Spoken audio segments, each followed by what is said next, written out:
respect to the Southeast, we've had approximately 1,200 participants, 32 different methods of engaging the public, and again, in terms of information sessions, open houses, community lead meetings, and one-on-one interviews. So some of the primary themes that we've heard, concerns about our community integration, and what we're going to be doing is continuing the consultation process, continuing the engineering, and understanding what some of those impacts are and developing mitigation for those impacts. Impacts to businesses has been identified, and again, ongoing consultation and engineering to understand what those impacts are so that we can develop strategies to help the businesses during construction and long term. We've heard from the pedestrian cyclist side where we need to ensure that we're providing that multimodal connectivity, and again, ongoing consultation and safety audits will be part of the detailed design. Property requirements, as we continue our engineering, we'll refine the property requirements to understand what those are and attempt to minimize them as much as possible. Traffic and parking have been raised as concerns, and again, we're going to be giving LRT a priority, and we're going to be trying to give the goods movement priority, but we can't lose sight of the traffic impacts, so we'll be continuing to work on those. The redevelopment opportunities, and again, we're here today with planning and development to ensure that we're developing the LRT system that is in consideration of those redevelopment opportunities. And construction, which is an ongoing consideration, the ongoing dialogue with businesses, communities, and developing that understanding of the processes during construction and the impacts during construction.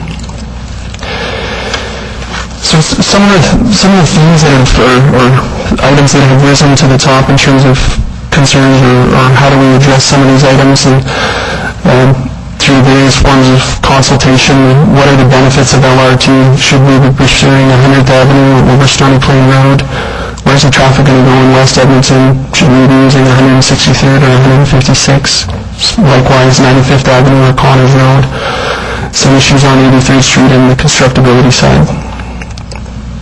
Quickly, just in terms of the benefits of LRT, LRT is a system that provides for increased market access and enhances the opportunity to stimulate economic development.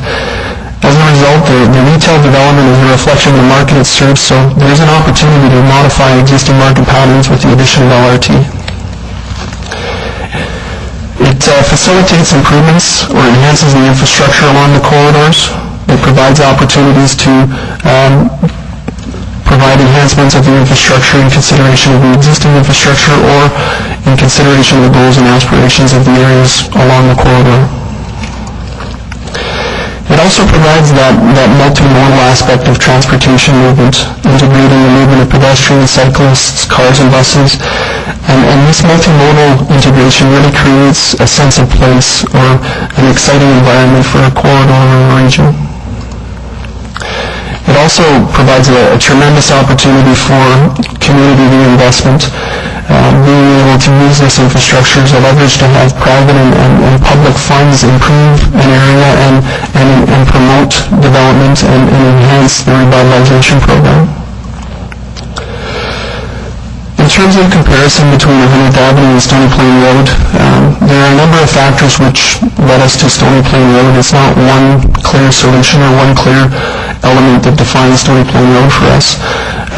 In terms of that opportunity to offer a system that revitalizes or enhances or reinvigorates an area, we feel that Stony Plain Road is more appropriate than 100th Avenue in consideration of the plans that are currently in the way. Another aspect is the opportunities to serve that area.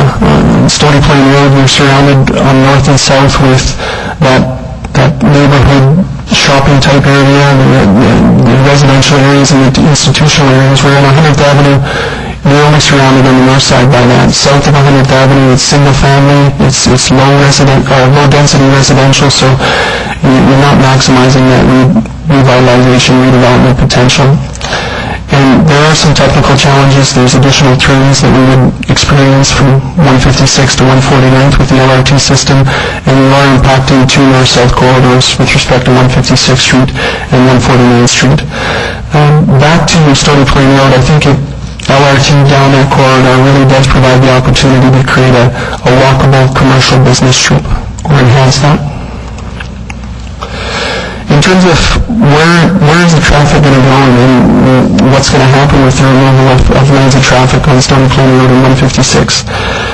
The reduction in capacity on those two corridors, the parallel routes or the corridors that are adjacent to it, do provide the network that supports it. And what we're showing on the screen here, the blue is those areas that are predominantly increased as a result of that reduction. So where you have reduction on Stony Plain Road and 156th Street, you have an increase on 149th Street, 107th, 111th, 118th Avenue, and 87th Avenue. And that's not to say that those using Stony Plain Road would move up to 118th Avenue, but it would be a balanced and the system would balance. Comparisons between 156th Street and 163rd Street for the west. 156th Street serves a more dense area, multifamily, provides access to the Middle Arc Mall and connection to the Middle Arc Transit Center. And on 163rd Street, it's more single-family homes, and so we felt that the ridership generation on 156th Street was more advantageous than that on 163rd Street. The comparison between 95th Avenue and Connors Road was one that came about through the process, and the primary reasons why 95th Avenue is the preferred option is that we feel it better serves a higher density area along 95th Avenue. There's less property acquisition, fewer traffic impacts, and with that urban-style low-floor system, we feel like we're able to integrate it into the community. In terms of the property acquisitions, this slide just visually shows the number of properties that are impacted in comparison between the different routes. You can see that there are a number of different properties impacted on Connors Road and fewer on 95th Avenue.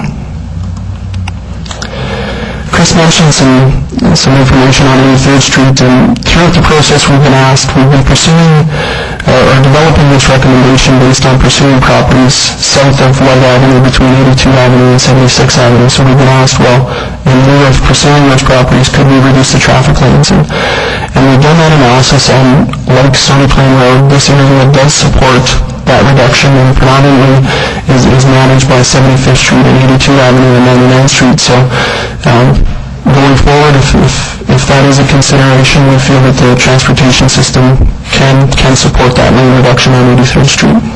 Again, the blue represents the increases or large increases. We've also been asked about the comparison between 83rd Street and 75th Street at 82 Avenue.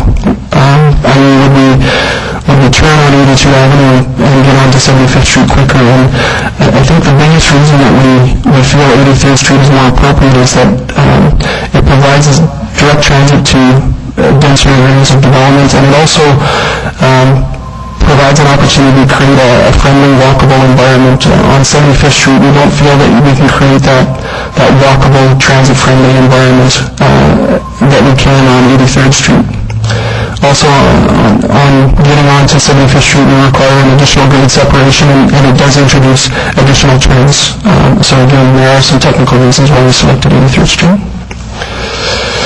Constructability was an item that was identified quite often in this process, and we mentioned it already. There are things that we need to investigate, and there are a number of innovative strategies that we can use to help the businesses during construction, help the communities adjust during construction, and again, it's an ongoing piece of consultation and engineering that we're going to continue to do to ensure that we develop the right type of system that meets the needs both long-term and short-term.